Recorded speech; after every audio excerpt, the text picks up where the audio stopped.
what up, boxing fans, and welcome back to the Saved by the Bell podcast with my co-host H and myself, Dark Side of the Moon. In this week's episode, we're going to be talking about the recap of the last crescendo. But before we get into that, how you doing, H? And did you enjoy the card over the weekend? I'm doing. First of all, thank you for asking me how I'm doing. I'm doing absolutely great, absolutely fine. Listen, how can we complain as boxing fans? Look at how the year has started off. It has started off with an absolute bang. Do you know what I mean? If you're a new boxing fan or you're a casual boxing fan who's starting to get more tuned into the game, this is the perfect time to be a boxing fan. Do you know what I mean? Every week there's something going on. So I'm happy as a boxing fan, as a boxing purist, and obviously for our podcast, I'm happy. So yeah, man, all good, all good. Good to hear, man. Good to hear. And sorry, you asked me as well about did you ask me about the yeah, events that took place? What's your opinions on the card overall? Banging, absolute banging. There was a few changes, lastminute.com, but listen, it was all well and good because I absolutely enjoyed myself from start to finish. There was so much hype behind these guys. The build-up was crazy. Turkey Al Sheikh, making this come together. It was an absolute masterclass. It was like watching a film, Hollywood style, you know what I mean? Absolutely amazing. What about yourself, man? What did you think? What did you make of the last crescendo? Talk to us, man. Yeah, man. You know what? It definitely did not disappoint. There was definitely some fights in there that had some different results that maybe we didn't predict in our previous podcast. But yeah, overall, it was a fantastic card. I mean, they said it was the fight. People were calling it the fights of the century and shit like that, the card of the century. And it really lived up to its name. I mean, every single fight was entertaining. Everything had a little bit of drama in it. So overall, it was a fantastic card.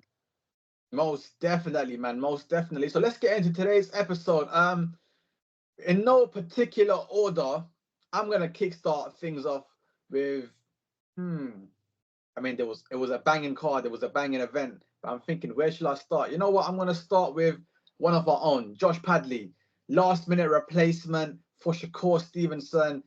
Initially, Floyd Schofield was supposed to be fighting Shakur Stevenson.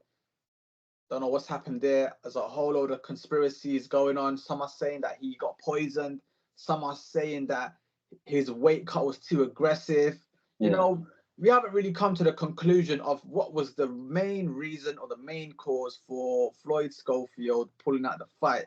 Yeah. There's a lot of gossip. There's a lot of rumors, but this is Saved by the Bell podcast. We don't go on gossips and rumors. We only go on facts. So as far as that information, we're gonna stay out of it. But one thing we do know, there was a replacement. Josh Padley. Wow. Whoa, the guy was on his way to work. He was solar. That's what he did. He worked as he does solar panels. The man was on his way to work, and he got the phone call from his manager.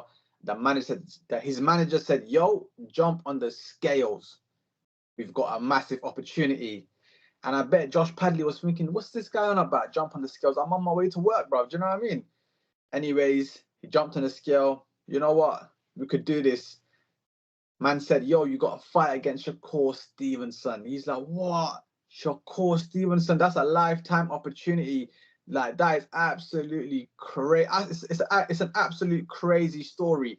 Anyways, Josh Padley, his record was prior to fighting Shakur Stevenson, 15 wins. Four of those wins coming via knockout. Not the highest knockout percentage. His most famous victory has to come from Mark Chamberlain. But anyways, he did enough to get the phone call from Turkey. He did enough in his last fight to be on a Riyadh season card. Do you know what I mean? And now Josh Padley is in Riyadh. He was in Riyadh and he's fighting against Shakur Stevenson, a pound-for-pound fighter, the WBC World Lightweight champion. Yeah. What an absolute opportunity that is. What an absolute crazy story that is. I mean, before we get into the fight and the breakdown, what did he make of the initial news that it was going to be Josh Padley who was going up against Shakur Stevenson? What was your initial thoughts on this? If I'm being totally honest, my initial thoughts on the opponent choice was it's a little bit of a strange one. Because Shakur Stevenson, I would consider him to be an elite fighter. He should really only be looking at fighting, anyone who's sort of ranked in the top 10, at least. That's my personal opinion.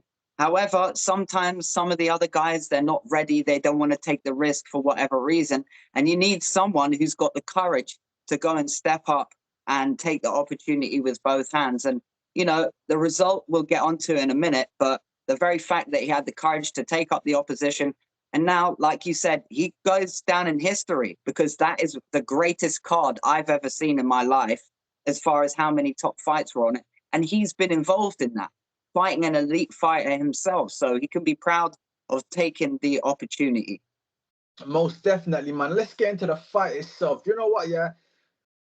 We always knew Shakur Stevenson was going to be levels above Josh Padley. We knew this before the fight. We knew this when the news got announced. We knew this. But then again, it's boxing. All it takes is one punch to change the outcome of the fight. So anyways, Josh Padley, you know what? For opening round, I said, you know what? He's doing pretty good. You know what? Big up to Josh Padley. Are we going to see an upset here? Is he going to upset the bookies here? What's going on? And obviously, I think Shakur Stevenson, obviously, he's not heard of a Josh Padley. He most likely hasn't even seen him fight. So I think Shakur Stevenson was just trying to figure out Josh Padley's style, figure out, his power punch speed. He was just trying to figure him out. And obviously, after round one, I think he's kind of got the idea of who Josh Padley was. But big up to Josh Padley. Every time Shakur Stevenson was, landing his shots, his combos on Josh Padley was throwing back. Every single time Shakur Stevenson hurt Josh Padley came back. That kid has got a heart of a lion. You know what I mean? True warrior, true British fighter. You know what I mean? Balls of steel, shall I say.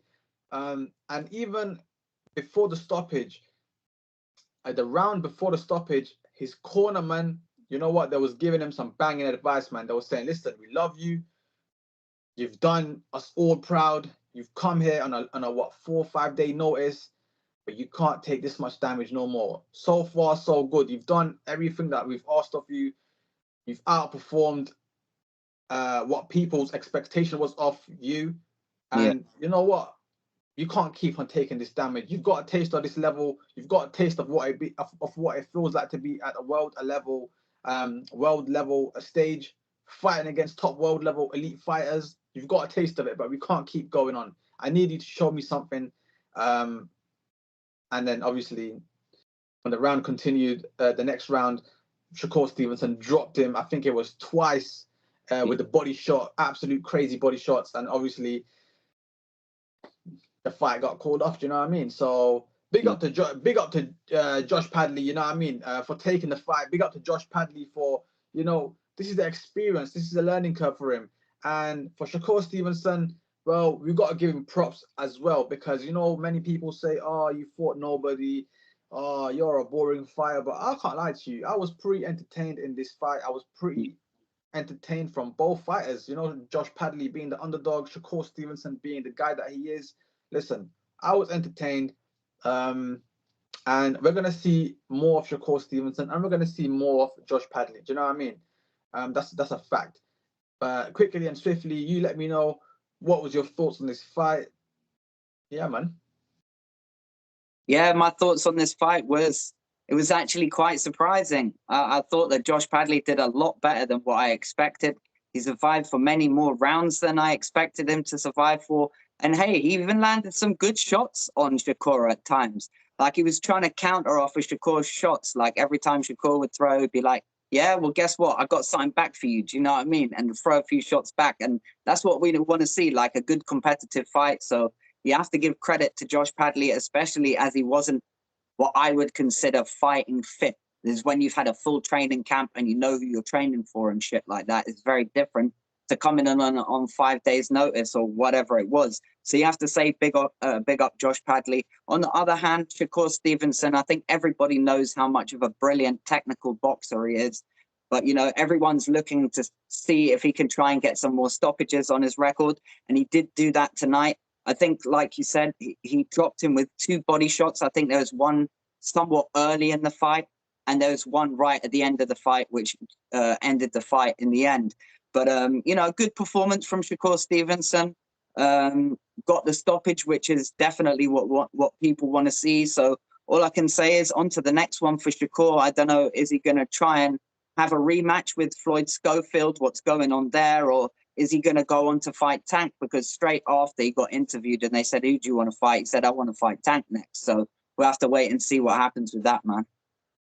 Most definitely, man. Anyway, let's quickly and swiftly move on. I mean, what a night. You know what? Let's go to another 2 British fighters. We had Joshua Buatsi versus Callum Smith.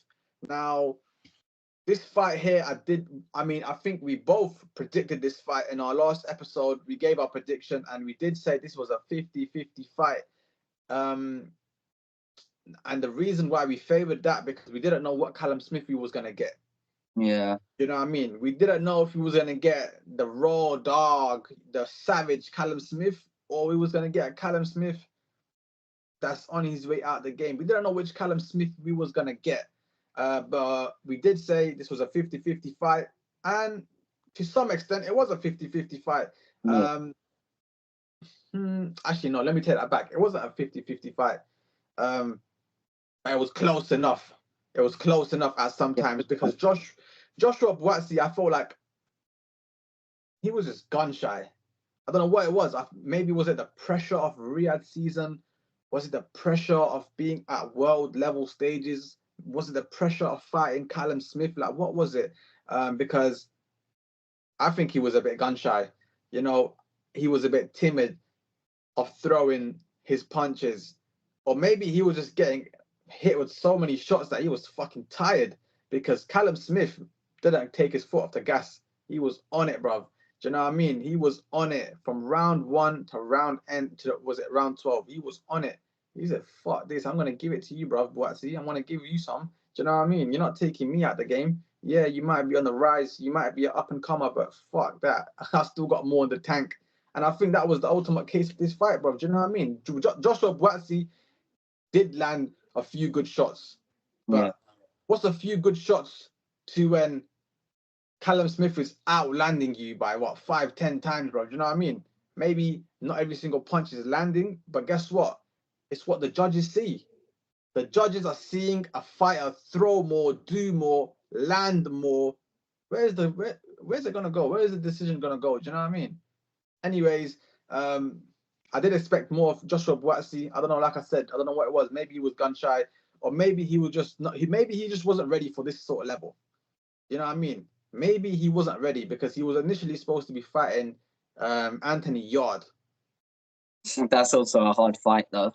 After seeing this fight here, I think he would get absolutely destroyed and battered, Maybe, and annihilated by Anthony Yard, because I believe Anthony Yard is a much more stronger fighter than a Callum Smith.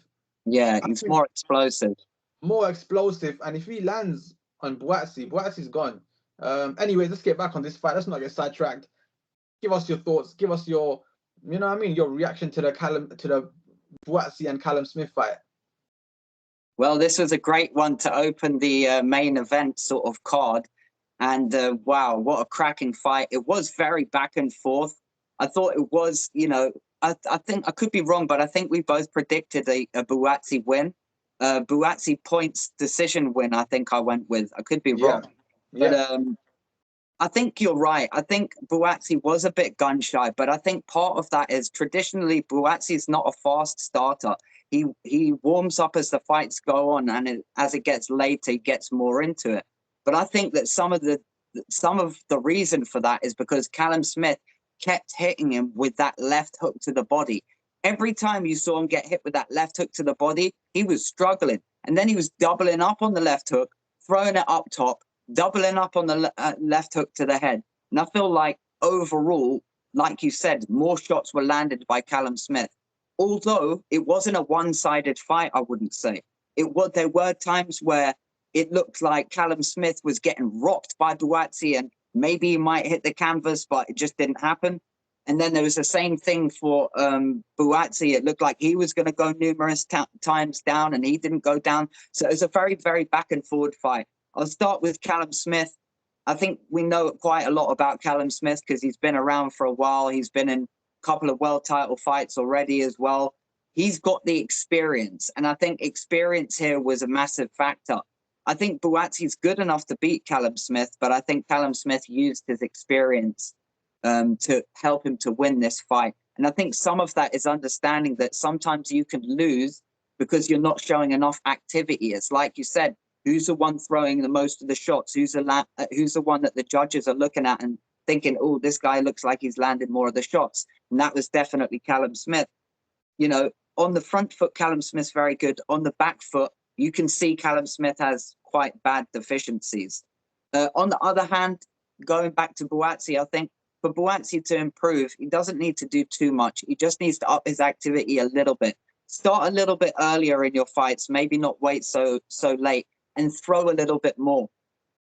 So overall, my thoughts on the fight was it was a fantastic fight to watch, a brilliant opening fight to watch on the card. And for Callum Smith, he's probably going to be in line now for another title shot for a third time. For Buatsi, is back to the drawing board. In my opinion, he's lost to an established former world champion who's been in with top-level opposition. So there's no shame in that. He can go back to the drawing board. He's still young. He's still inexperienced. And maybe get a couple more fights, 2 or 3 more fights, and he'll be right back in the mix again. Most definitely, man. Callum Smith did say he wants to become a 2-time world champion. And if that's the road that he's on, then, boy, we are going to see a title shot for Callum Smith real soon. As far as Buatsi, I guess we're just going to have to wait and see the result for Anthony Yarde and Lyndon Arthur. And then we'll get a much more clearer. But I don't think that fight will get made, because if Anthony Yarde beats Lyndon Arthur, then Anthony Yarde's going to move on to bigger fights. He's not going to fight a loser, you know what I mean? This is boxing. This is boxing, and it's also a business. So, yeah, man. But anyways, we are going to see both fighters back in the ring, so that's a good thing. Let's quickly and swiftly move on. We had a heavyweight fight, you know what I mean? A very anticipated heavyweight fight. 2 guys who can bang. 2 guys who are strong. We had Chinese power versus Kurdish power. Now, who am I talking about? I'm talking about, of course, Zhilei Zhang versus Agit Kabayel. Now, I said from the get-go, this fight, Agit Kabayel is going to win this fight.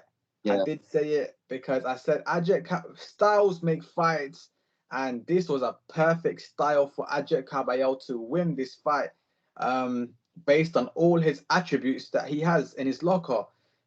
What does Zhilei Zhang bring to the table? He brings power. Okay. What else? Fuck all. He's not fast on his feet. He's not agile. He ain't got no head movement. He's stiff.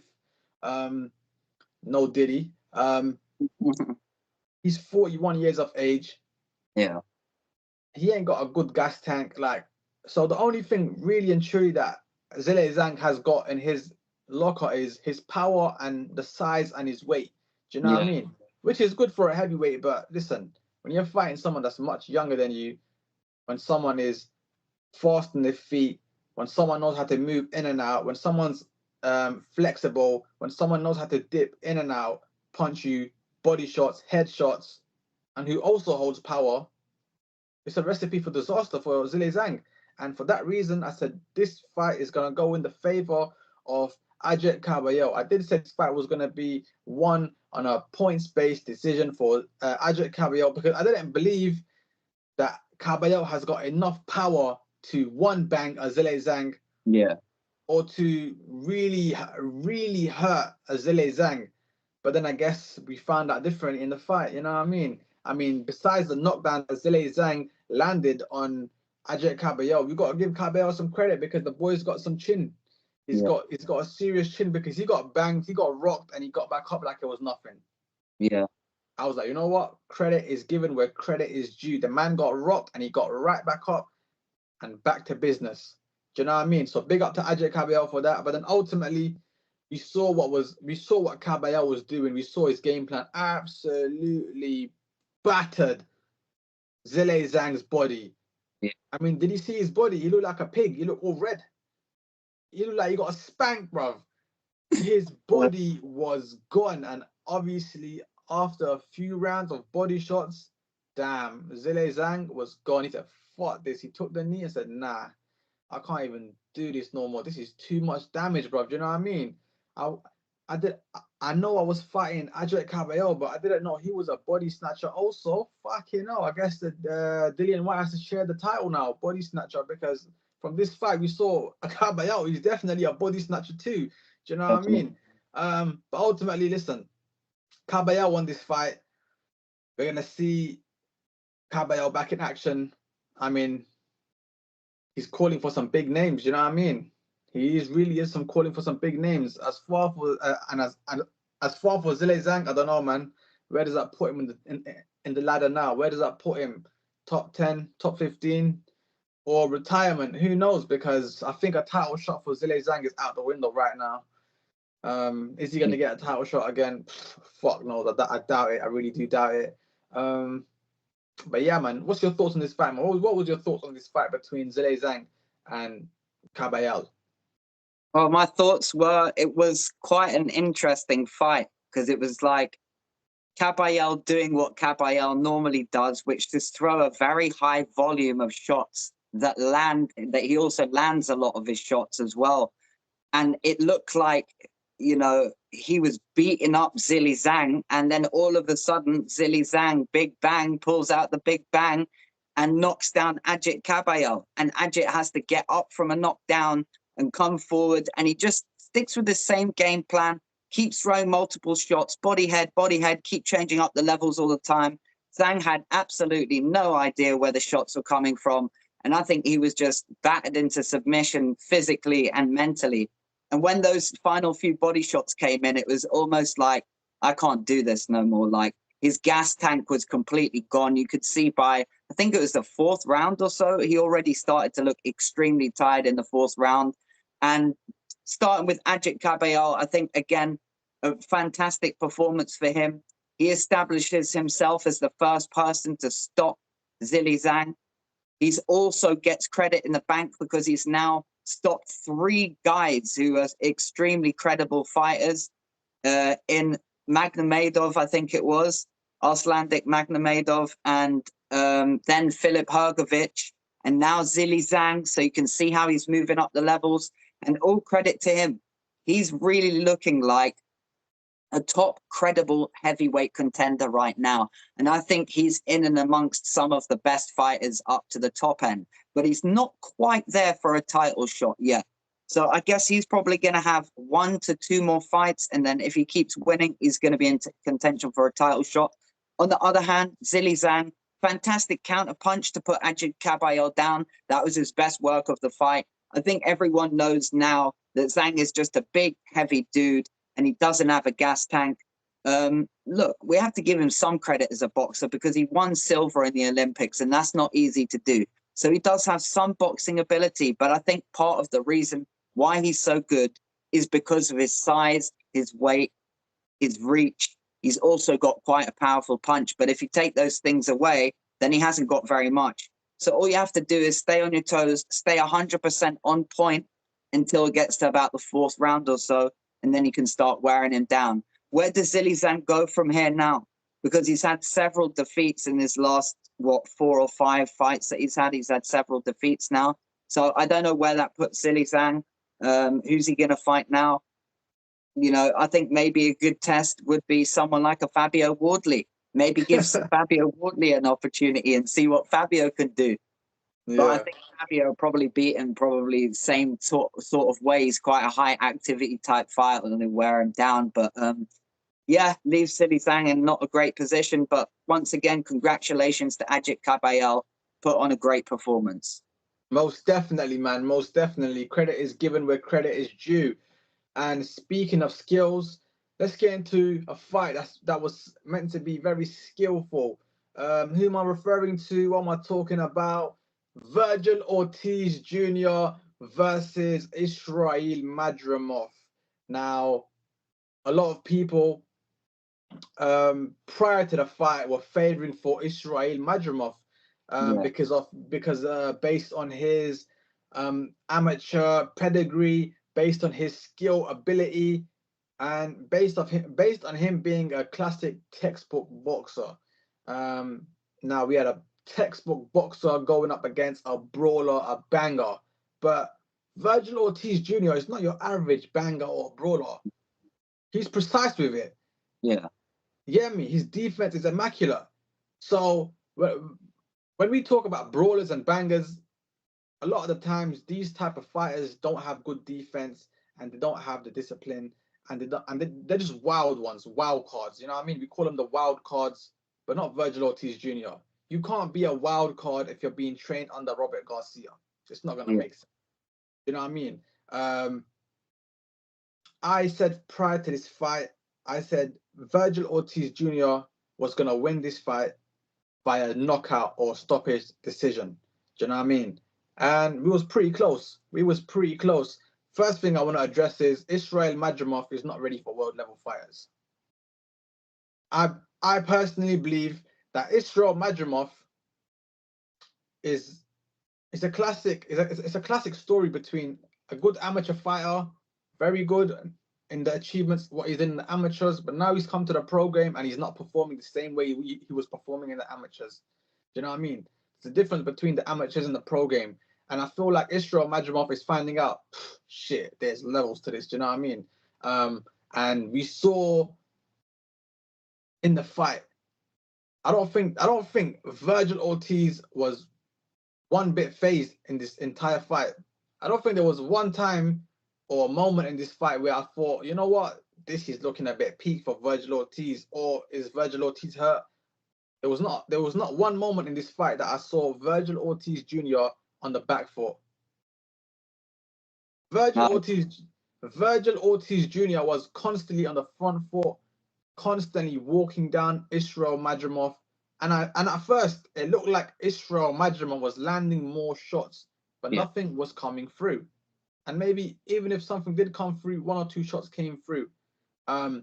Because Virgil Ortiz Jr., his defense was great. Do you know what I mean? I think 80%, 90% of the shots he blocked. And even the damage that he had to his cheeks and his face was due to his own gloves, from him protecting himself and Israel Madrimov hitting the guard and his guard hitting his face. Do you know what I mean? And you saw when Virgil Ortiz Jr. landed his shots, Israel Madrimov felt them. He said, "Oh fucking hell, mate! This guy's fucking. He's coming to knock me out, bro. You get me?" And we did see towards the later rounds. I think if I'm not mistaken, it was the last two rounds where I saw, oh shit, Madrimov is gone. Madrimov is gonna get put to sleep. Yeah. But then you know what? We got to give some credit to Madrimov as well, because he didn't get knocked out. He stood his ground and he survived. He survived in this fight. That's what we can give him credit for. He survived against Virgil Ortiz Jr. You know what I mean? And for Virgil Ortiz Jr., shit. I mean, he's got the options. You know what I mean? He can call out for whoever he wants to call out. Yeah. I mean, sorry, mate. People are calling out for Crawford and Virgil Ortiz Jr. for September fight. I'm thinking, all right, calm down, everyone, slow down. You get me? He's got a fight with fucking Canelo in September. You know what I mean? But if that fight was not to get made between Canelo and Crawford, if the fight was not on and it was off, and something happened, then I want to see Virgil Ortiz and Crawford in September. As far as Israel Madrimov, fuck knows, mate. Maybe you can help me out on that one there, bro. So yeah, man, Dark Side, talk to us about this fight, man. Well, I thought it was a kind of a chess match almost. Because even though Virgil Ortiz is like, he was closing him down, he was cutting off the ring and getting him to where he wanted to be so that he could land the shots on him. I did think the early rounds, maybe the first 3 or 4 rounds, I thought Madrimov was landing some pretty good shots. A majority of them were on the gloves, to be fair. But I felt like he was in the ascendancy, but it was only really for the first 3 or 4 rounds. After that, it was pretty much almost all Virgil Ortiz. And he was getting stronger and stronger and throwing more shots and landing more devastating. Those body shots, like you could hear it like a snap, like a firecracker, like a whip or something like that every time he was landing his shots. So, yeah, man, it was a fantastic fight. More the kind of fight that a purist would want to watch because there was a lot of like technical boxing in there between the two guys. But for Madrimov, getting on to what you said about is he ready for world level or not, he has already become a world champion. So I can't really say he's not world level. But at the same time, you also have to look at his 2 last opponents. His last opponent, who's Crawford, is an all-time great in boxing.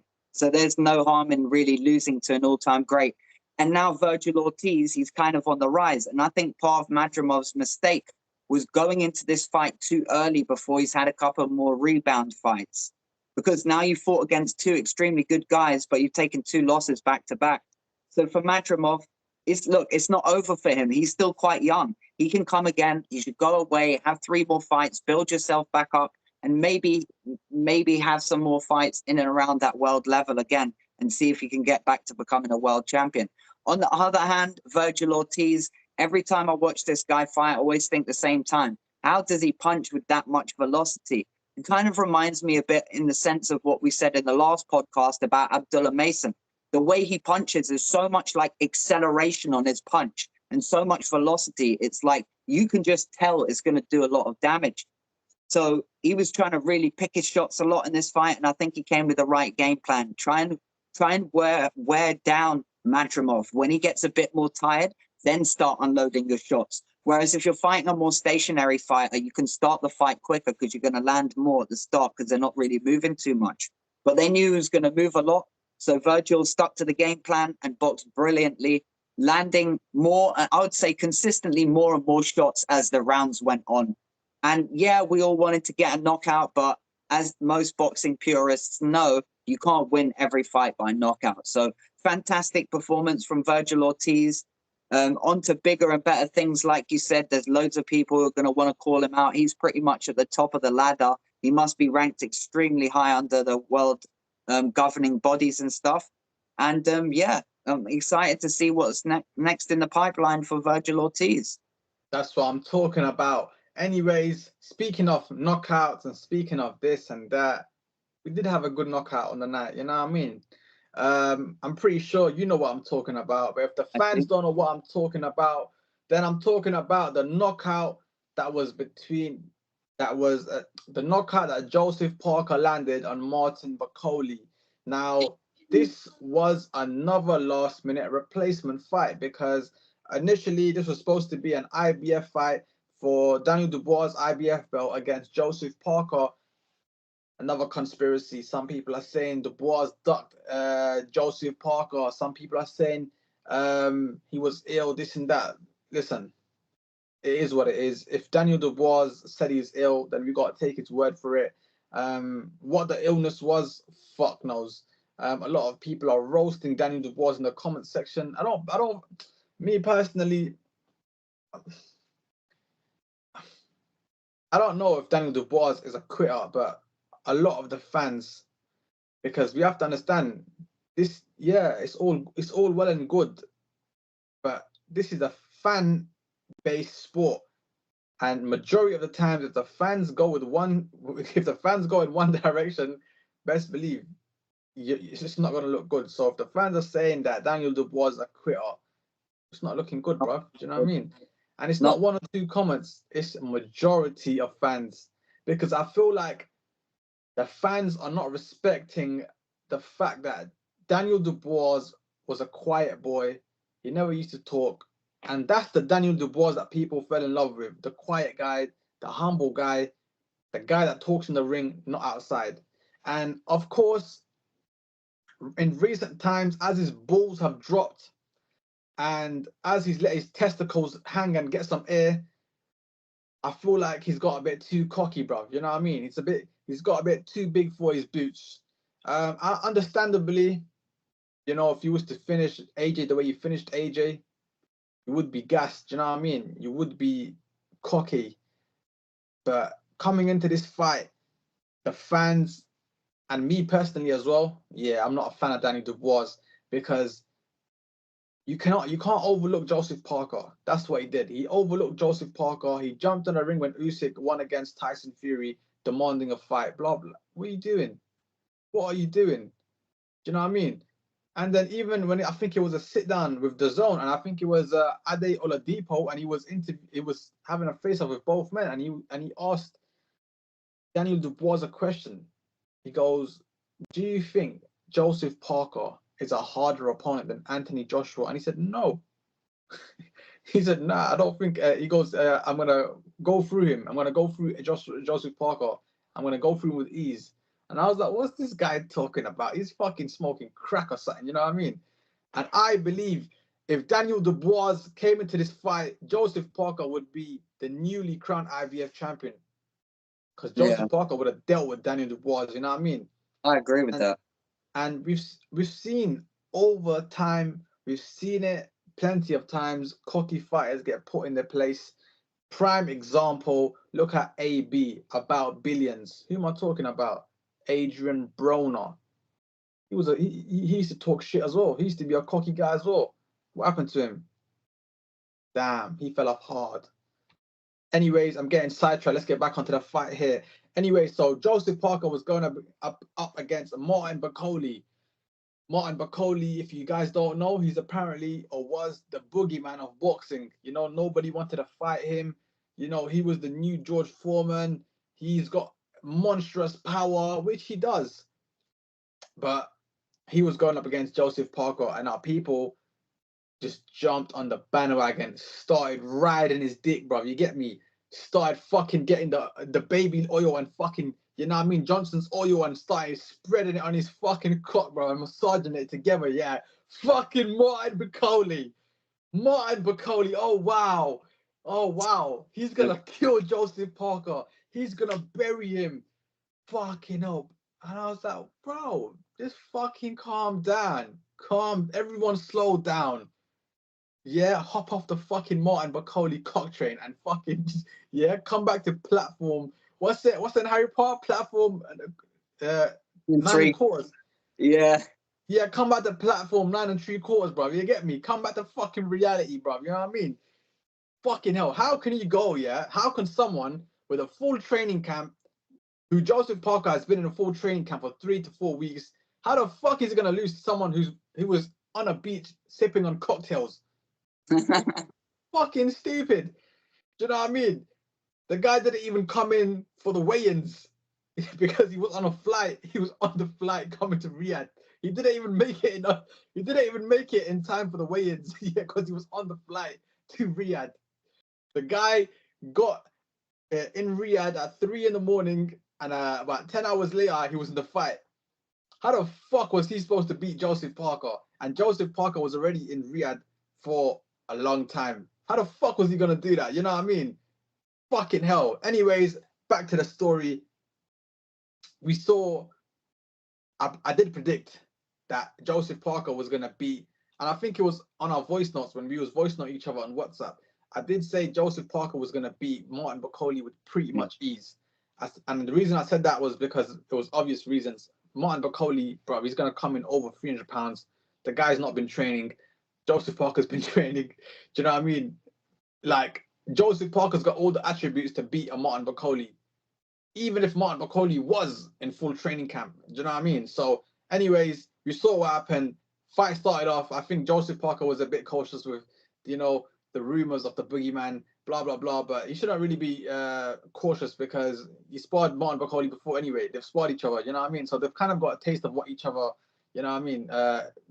Punch power, whatever, speed power, speed punches. They know each other. But Joeseph Parker was started off cautiously. You know, Martin Bakole was, I don't think he landed any significant punch in this fight. He may have thrown a few good punches. None of them really hit. And then we saw what happened. Round 2, baby. Joeseph Parker landed a few good shots. I think it was a few good right hooks. The same punch that knocked out Martin Bakole. He landed a few of those, and then I think he caught his rhythm, caught his time, and then, pow, landed the last one. And it was a bit of a delayed reaction. Yeah. Martin Bakole, I think he got hit, and he must have been like, what the fuck? What the fuck did I get hit with? And then he's kind of registered, oh, shit. And I've never seen a big man fall down like that with his legs spread out, you know what I mean? And Martin Bakole was gone. I said, yeah, and this guy's gone. He's not gonna continue this fight. Even though he got up, the referee said, nah, fuck this, bro. You're not fucking fighting, you know what I mean? No way, no chance. And then obviously Martin Bakole won the fight. Now people are giving Martin Bakole some shit. I mean, they're giving Joeseph Parker some shit, saying, oh, you shouldn't be proud of that victory. You shouldn't be proud of knocking out Martin Bakole. He wasn't even training, blah, blah, blah, blah, blah. Listen, end of the day, this is boxing, yeah? Both men are grown. Both men have got fucking 2 testicles on a cock. They know what they signed up for. Do you know what I mean? Martin Bakole knows what he signed up for. You get me? He took this fight because he wanted to get paid. Riyadh season. And if I'm not mistaken, you did say to me that he got paid £3 million. Yeah. £3 million to get knocked out in 2 rounds. Fucking no. Sign me up with Tyson Fury. Come on, Tyson. Come out of retirement. Fucking have it. What? 3 mil, 2 rounds? Are you fucking crazy? Of course, anyone will take that fight. Do you know what I mean? So, listen. Joeseph Parker did what Joeseph Parker had to do. The only way for Joeseph Parker to get credit from this fight was to do what he did. Yeah. If he went the full distance with Martin Bakole, who wasn't even in training camp, they would have been like, really? What? True. Joeseph Parker did what he had to do in order for him to save his name. Not save his name, to make this victory acceptable.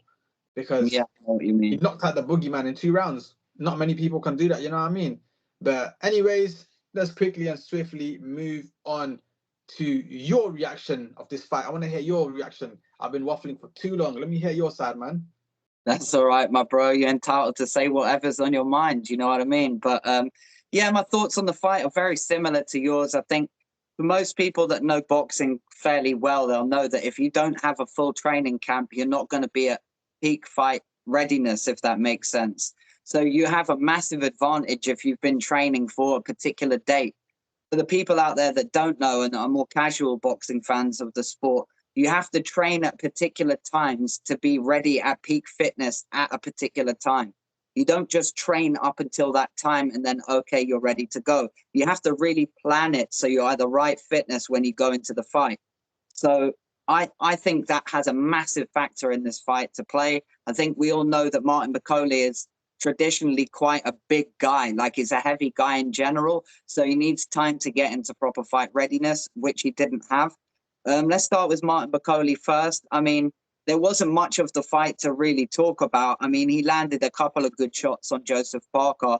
But again, I heard him say in an interview that he took the fight, but he didn't really want to take the fight. And I'll just explain quickly the reasons for that. The first reason for that is what H said, is that he got $3 million for the fight. To put that into context, his last fight against Big Baby Anderson, he earned $225,000.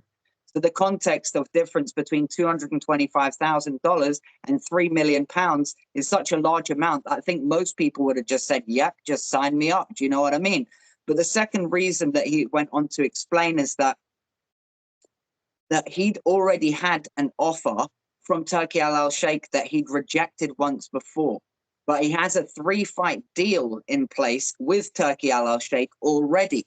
So he didn't want to let him down by letting him down again and rejecting again. So it was a combination of those 2 factors why he took the fight. But I think he now knows if he wants to fight Joeseph Parker, then he's going to come on a full training camp to have that fight again. But moving on to Joeseph Parker, I'll go back to what you said again about how the fight can be acceptable, how the victory can be acceptable. I agree with you. I think pretty much most people were expecting Joeseph Parker to get the win. If it's on points, then it has to be in sensational fashion. But I think most people would be saying, look, you need to get this guy out of there because he hasn't come on a full training camp.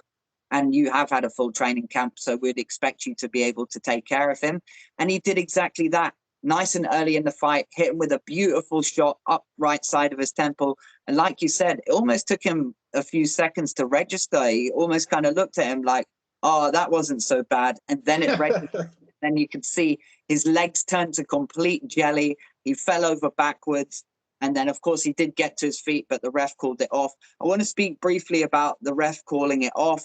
The ref actually didn't call it off. A lot of people were saying, oh, it's a soft stoppage and that. There's two things. Number one, the ref didn't call it off. It was actually Billy Nelson in the corner who threw in the towel. Many people don't know that. But on the other hand, we have to remember, and if you've been watching this podcast, then you will remember that we have boxing deaths fairly regularly. Only recently, John Cooney passed away. And we have to look at protecting the fighters. That's the most important thing in the sport of boxing. They take damage, but we only want them to take so much damage before it's too much, and then they need to be pulled out of there. So if it was the referee that did stop the fight as an example, that wasn't the case in this example, but then it would have been the right thing to do if the referee thinks he's in danger, because nobody really wants to see him come out on wobbly legs and just get knocked out even worse and then potentially have some serious brain hemorrhaging or something like that. So we always got to think about protecting the fighters first. But just finishing up, I thought that Joeseph Parker, he did exactly what he needed to do. He got a fantastic stoppage. And again, Martin Bakole has never been stopped in a professional fight. So that's, again, another thing that he can add to his resume. Most definitely, man. And speaking of resumes, we're going to move on. Before the main event, we're going to speak about another fight. Another highly anticipated fighter on the rise, future superstar, future world champion. He had his opportunity in Riyadh season against who? Carlos Adames. Now, Carlos Adames was going up against Hamzah Sheeraz. Do you know what I mean? Everybody thought that this was too... I'm not going to say everybody because I can't speak for everyone in the comment section. Do you know what I mean? But a lot of people said prior to this fight, this is too soon for Sheeraz. He needs more experience. He needs to fight a few more guys. But you know what? This is boxing. And if you're friends with Turkey, yeah, and you're the ambassador of Riyadh season, then you automatically got perks and privileges that other fighters don't. And I'm not saying that him being buddy with I'm not saying that Hamzah Sheeraz being buddy with Turkey Al Sheikh got him this opportunity, but it did help. Do you know what I mean? Because Hamzah Sheeraz is a talented fighter. He's a very, very talented fighter. You know, one of the superstars coming out of Britain. And this was his time to shine in Riyadh season. Now, I'm going to say one thing off the back straight away. He did have a broken hand at the end of the fight. He showed us he had a broken hand. Now, I don't know if that broken hand would play a big part in this fight. You know, Hamzah Sheeraz said it himself. I'm not making no excuses. Even though I've got a broken hand, I'm not making no excuses. It was what it was. The better man won. So if that's what's coming out Hamzah Sheeraz's mouth, then I guess we got to go with it. You know what I mean? But then again, it's a broken hand. What can you really do? Once you've got a broken hand, what can you do? You know what I mean? I mean, let's just take out the last broken hand that we saw was against Andy Ruiz and Big Baby Miller. Andy Ruiz was prior to going into that fight was supposed to win this fight. Come fight night, he broke his hand, and who won? Baby Miller won. Now let's fast forward to Carlos Adames and Hamzah Sheeraz. Prior to the fight, who was supposed to win this fight? Hamzah Sheeraz. He broke his hand. What happened? Carlos Adames won. So yeah, man. I mean, you can't really do much if you got a broken hand. But what we are gonna do, we're gonna speak on the fight itself. First 5 to 6 rounds, beautiful boxing from Hamzah Sheeraz. Do you know what I mean? He kept his distance, kept the range, frustrated Carlos Adames. Carlos Adames couldn't land on him. Hamzah Sheeraz was in control of the fight in the early rounds. Do you know what I mean? Used his piston jab, used his reach, used his length, and just kept moving around the ring and just doing what he was doing. Classic fight to win a fight on points. You know what I mean? Sorry, classic game plan to win a fight on points. Yeah. So at that moment there, I thought, you know what? Okay, it may be a little boring fight, but guess what? We're gonna see a new champion because so far so good. You know what I mean? And I think come towards end of round 5 and round 6, that's when Carlos Adames started landing him. Carlos Adames started to close the distance. Carlos Adames started to land his bangs on Hamzah Sheeraz. Do you know what I mean? Maybe they might not have hurt him or wobbled him, but they did connect, and Hamzah Sheeraz felt them. Do you know what I mean? And some people were saying it's too late. Carlos Adames should have been doing this from early on. Blah blah blah blah blah. But I personally believe that Carlos Adames did enough to win this fight. Now the fight decision did go into a draw. I don't agree with that because I believe Carlos Adames come towards the later rounds did way more than Hamzah Sheeraz did in the first couple of rounds. And what Carlos Adames did in the last 6, he did better than Hamzah Sheeraz in the first 6. Do you know what I mean? And ultimately, that outweighed what Hamzah Sheeraz did in the first 5 to 6 rounds, and that's what got him. That's what should have got him the victory. Now I don't know what happened there. You know, there's a whole lot of conspiracies saying Turkey was protecting Hamzah Sheeraz's record. He didn't want to put an O on his resume. But come on, man. Come on, man. Carlos Adames being the champion and Carlos Adames putting up that performance that he did, he should have easily won that fight. You know, yeah, it was a close fight. Yes, it was a close fight. Hands down, it was a close fight. But come on, man. That was a robbery. That's what you call a robbery. Carlos Adames should have won that fight. But it was given a draw. But either way, his team started celebrating because they knew the results. Carlos Adames' team started celebrating even though it was a draw, but they knew this is bullshit. We won the fight. And the only reason why it's a draw is because we're on your home turf, Riyadh season, and Hamzah Sheeraz is buddy with Turkey Al Sheikh. You know what I mean? I mean, listen, end of the day, we're not boxing judges, but we do have a brain and we do have eyes and we can put 2 and 2s together. You know what I mean? So yeah, man, it's one of those ones, isn't it? But wrong decision, but great fight. Big up to Carlos Adames for doing his thing, and big up to Hamzah Sheeraz for taking this opportunity. I'm sure he will be back. I'm sure Carlos Adames will be back defending his title. What's your thoughts on this fight, man? Yeah, similar type of breakdown to what you had. I had Hamzah winning the majority of the first 6, and I had Carlos Adames winning a majority of the last 6. But like you said, I feel like Carlos Adames did better in the last 6 than Hamzah did in the first 6. What do I have to say about this fight? Overall, it was a very good fight.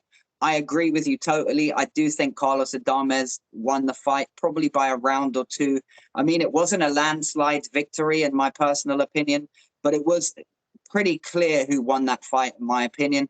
And I think if you look at the activity levels, this is what I'd mentioned about Hamzah Sheeraz and what maybe he will learn is that you have to be active. The judges, generally speaking, the majority of the judges like a fighter who's on the front foot and throws a lot of shots.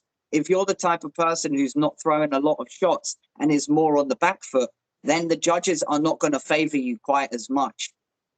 However, having said that, if you look at the difference between the 2 fighters, I thought Hamzah was fairly active, but not that active in the first 6, and then even less active than what you would expect in the last 6. He should be upping his activity quite a lot. And I think for Hamzah Sheeraz, he doesn't have to really change much. Just up the activity, just double up on your shots, throw a few more shots than what you normally do, and I think it would be more successful. For Carlos Adames, I think fantastic performance from him. He did what he had to do, and they always say, if you want to beat the champion, you have to take the title away from them. And that means, in boxing terminology, that you have to prove to the judges that you're a worthy champion by really beating your opponent clearly. Otherwise, they're not just going to give it to you on the basis of, oh, it was close. However, on the other side, on the result of the decision, I think that was a terrible decision. A lot of people had it on the comment section saying that they thought that Carlos Adames won. But then I did also hear someone I respect a lot in Showtime, Sean Porter, saying he thought that Hamzah Sheeraz won. And that's interesting based as, Showtime is an American fighter. So he doesn't have that British bias. And to hear him say that just goes to show, I guess the opinions are split depending on who you look at. But I think the both of us thought the same thing. We both thought that Carlos Adames won the fight. What's next for Carlos Adames? Who knows? Maybe a rematch. Same with Hamzah Sheeraz. It was a draw, so I think a rematch would be a good opportunity. If there's not going to be an immediate rematch, I would say for Hamzah to go and fight someone of very similar level, experience, and ability to get him ready for the rematch. Because I think they have to have a rematch. They can't leave it at a draw. It was a great fight and it'd be worth seeing again. Most definitely, man. I do agree with you about the rematch. Will the interest level still be there if there was a rematch? Would people still be hyped up about it? Oh, it's a rematch. Woohoo. I mean, I don't know. But either way, we're going to be rooting for Hamzah Sheeraz if he doesn't get the rematch. And I'm pretty sure with two hands intact, yeah, it's going to be a problem. And he can just keep the same game plan, but just act, like you said, amp the activity, do more, and you got this fight with ease because his style of fighting is perfect to beat a Carlos Adames. You know what I mean? And Carlos Adames, his style, I mean, he can beat Hamzah Sheeraz too. But if we put both guys' game plan and they're both 100% ready, Hamzah Sheeraz has a better game plan. And yeah, man, hopefully we see these guys back in action. Hopefully we see these guys have a rematch. Anyways, let's get on to the final card. The final fight of the night, the main event attraction, the rematch. Undisputed world light heavyweight championships were on the line, all the belts. This was a fight between two warriors, two gladiators. The first fight ended in, I don't know, 50-50 split with the fans. Do you know what I mean? Some people called it a robbery. Some people said the right man won. Some people said it was a conspiracy theory. Blah, blah, blah, blah, blah. Scores had to get settled in the rematch. Do you know what I mean? And who am I talking about? I'm talking about Artur Beterbiev versus Dmitry Bivol. Wow. First of all, yeah, I want to say these two are made from different cloths. Yeah. I want to say these two fighters,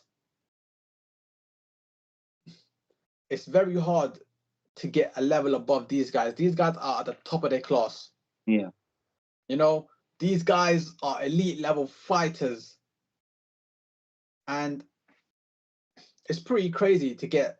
You have to understand boxing as well. Boxing is also a sport, but it's also a business. And if you can't talk the talk outside the ring, as in selling the fights, getting people to buy tickets, having a big social media presence, you know what I mean? Having people from outside the boxing community know about you. And if you ain't got all those attributes and you can still sell a fight and still get the hype, still get this fight hyped up the way you did, then credit is given where it's due because these guys are none of those guys. These guys have none of those attributes. Do you know what I mean? If you used to ask someone on the street of London, yo, do you know who Bivol is? Is it, who the fuck is Bivol? Do you know what I mean? You would only know who Bivol is if you're a boxing fan. Yeah. Or if you're a combat sports fan. Same thing. If I was to walk on the streets of London today and say, who's Beterbiev? They say, Bitter what? Who the fuck? Who, are you talking about butter, mate? Margarine butter? Butter? Nah. Beterbiev, you can't. So, if anyone from outside the boxing community, anyone outside the boxing community most likely won't know who these two are. And for these two to sell the fight and to build a hype up the way they did, you know what? Credit is given where it's due because these guys sell tickets based on their skills alone. You know what I mean? If we was to leave them on a table and tell them, yo, I said, sell us the fight, we'd be fucking asleep, bro. We'd be falling asleep. Do you know what I mean? Anyways, let's quickly and swiftly move on to the fight. First of all, I want to say the second fight, the rematch, was a much better fight than the first one, as in action-packed, as in the level was upped from both guys. Do you know what I mean? The level of punches, the level of the velocity of punches, the aggressiveness, everything, the crowd engagement, every single thing was amped up a level above the first fight. The first fight, I think it was a teaser. It was a little, you know what I mean? It was a little preview of what was going to come, of what was yet to come, shall I say. And the second fight, I'm not going to lie to you, action-packed. Both guys were throwing absolute haymakers. I didn't know which way the fight was going to go. At times, I thought Beterbiev was going to rock Bivol and put him to sleep. At times, I thought, oh, whoa, Bivol, what's going on here? Super Saiyan, Goku, Ultra Instinct. He's dodging Beterbiev's punches and then landing his combo. Moving out, coming back, moving back, coming back. And I was thinking, what's going on here? Beterbiev's getting outlanded. Now, I think in this fight, what I learned, and I'm sure what you learned was, yes, Beterbiev was landing the more solid punches. Yeah. The more clean punches on Bivol. But what's a few punches being landed and a few clean punches being landed than a whole round that just went to Bivol? And that's what I saw in this fight. I saw Bivol doubled his activity. Bivol doubled his work rate, doubled down under aggression. And I think he wanted to let Beterbiev know, nah, man, the rematch is not going the same way as the first fight. I'm not having it. I'm not having it. And we spoke about this. We spoke about this in our last episode, the last podcast. We spoke about this, saying the championship rounds are going to be a big factor, because in the last fight, in the championship rounds, Bivol let go of the gas. Yeah. And that's when Beterbiev upped his work rate, and ultimately that's what got him the victory. Yeah, I agree. But in this fight, in the rematch, we saw Bivol. We said, I'm not making the mistakes again. And he kept the same pace throughout the fight, throughout the championship rounds. And ultimately, that's what got him the victory. Do you know what I mean? Now, listen, before we get into the scorecards, before we get into the decision, blah, blah, blah, I want to know your thoughts on this fight. I want to know your thoughts on how you saw this fight. Talk to us. Break it down for us. Well, wow, what a fantastic fight that was. I mean, that is certainly going to be a contender for fight of the year. And we're only a couple of months into the year as it is. But wow, that was such an amazing fight to watch. So backwards and forwards, you almost couldn't tell. Like you said, at 1 minute, you thought, wow, what's going on here with Bivol? Like, he's throwing so many shots and landing so many shots. When is he going to stop? And then you're seeing Beterbiev coming forward, and now he's on the attack and he's landing loads of power shots, and you're thinking, shit, is Bivol going to go over? And it was just such an ebb and flow, such a backwards and forwards, like a tit for tat kind of thing. And it was just amazing to watch. I absolutely love watching that fight. It was such an amazing fight to watch. But just breaking it down, I think they both kind of stuck with their same game plans from the fight before. From the previous fight, I feel like they both did pretty much the same thing. But the difference in this fight was, like you said, Bivol doubled down. He was like, from now on, I know. I didn't get affected for 12 rounds against your punches last time, and I didn't get KO'd. I've just got to do the same thing, but this time I have to be more active. And like you said, there were certain points of the fight where the judges are going to look at, and they're going to be like, who won the championship rounds? Because that's important to the judges. They always look at who finishes the fight stronger. And I do think this time round, definitely Bivol finished the fight stronger. Overall, just a fantastic fight to watch. I'm really pleased for Bivol, because I did actually think that Bivol won the first fight, if I'm being honest. It was close, so I wasn't that like, oh, this is a robbery or anything like that. But it was definitely a close fight in the first one. And I think this one was definitely a better fight. There was more activity in it, and it was definitely highly entertaining. Getting onto the judges' scorecards, I think the judges' scorecards were kind of random, if I was being honest. They were sort of all over the place. The judges were like completely different. You had 3 different judges with 3 completely different scorecards. So it's kind of hard to know what to make out of that. What do you think about the scorecards then, my bro? I think one of the judges was smoking crack before he went into this fight. He must have lit up a crack spliff before he went into the fight. Do you know what I mean? Now, if I'm not mistaken, the first judge scored it a draw. If I'm not mistaken, was that the fight? Was that the right one? Scored it a draw, 14-14, 114, 114. Yeah. 114, 114. And I was thinking, what the fuck is this guy smoking? Do you know what I mean? This fight was not a draw, bro. You know what I mean? What are you on about? And then the other two judges, don't know what the fuck they were smoking on. They must have been smoking on some serious Stardog. Because like you said, all of them had different scorecards. I mean, different scores. You know what I mean? So what I'm trying to say is now, bro, there needs to be some serious investigation, or something needs to change, because it can't keep going on like this, where the judges are sometimes, I'm trying to word it right. I'm not trying to turn this into football where we got to bring in the fucking VAR. You know, I'm not trying to make it into that, but there's something needs to change, because it was clear that Bivol won this fight. So how did one of the judges score it a draw? How does that make sense? Do you know what I mean? No idea, my bro. No idea, but I agree with you. Definitely something needs to change, because it happens all too often. It's not like once a year or even once a month. This shit happens on a regular basis. Like if you watch boxing regularly, like we do, we see it happening all the time. So it needs to change. Most definitely, man. But anyways, we're not going to waffle on too longer on the scorecards. It is what it is. You know, if you're a boxing fan, you know that the most rigged thing in boxing is probably the judges. You know what I mean? Or VADA. I'll take that back. VADA is the most rigged thing. Yeah? Those fucking bastards.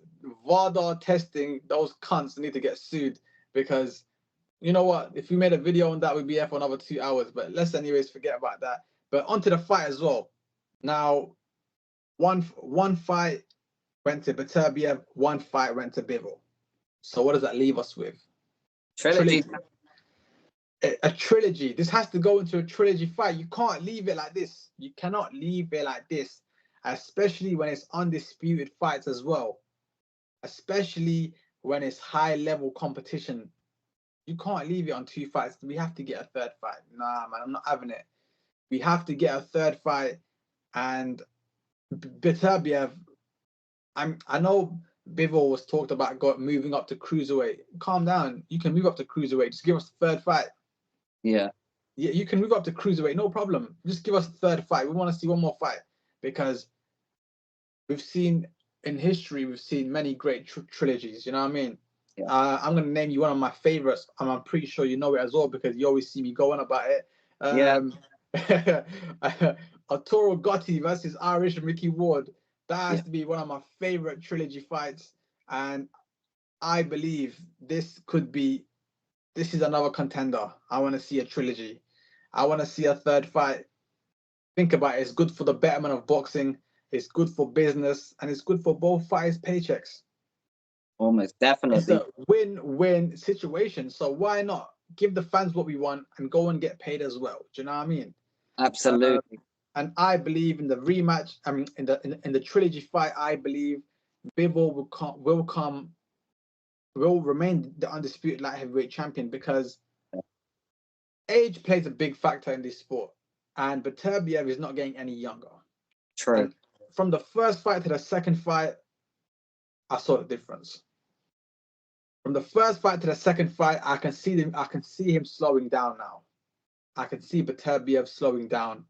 Do you know what I mean? I mean, he kept up the pace. He stayed with Bivol all the way till the end. But comparing fight 1 to fight 2, yeah, there's a difference. There's a difference. And we're only going to see a bigger difference because he's not getting any younger. He's getting older. And this is boxing. This is not golf. This is not table tennis. Do you get me? This is not those things.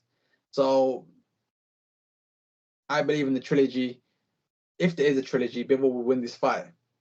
But anyways, that's enough of us waffling. You're watching Saved by the Bell podcast. If you're new to our channel, make sure you go and subscribe. If you watch the video to the end, make sure you like it. and most importantly, share this video to a friend. And there's no boxing on this weekend, is there, Dark Side? No boxing this weekend, but the following weekend we got Tank Davis versus Lamont Roach. That's what I'm talking about. That's what I'm talking about. And we've got many more fights to talk about on next week's episode. So that's enough for us. We will catch you guys in the rebound. Bosh. Peace.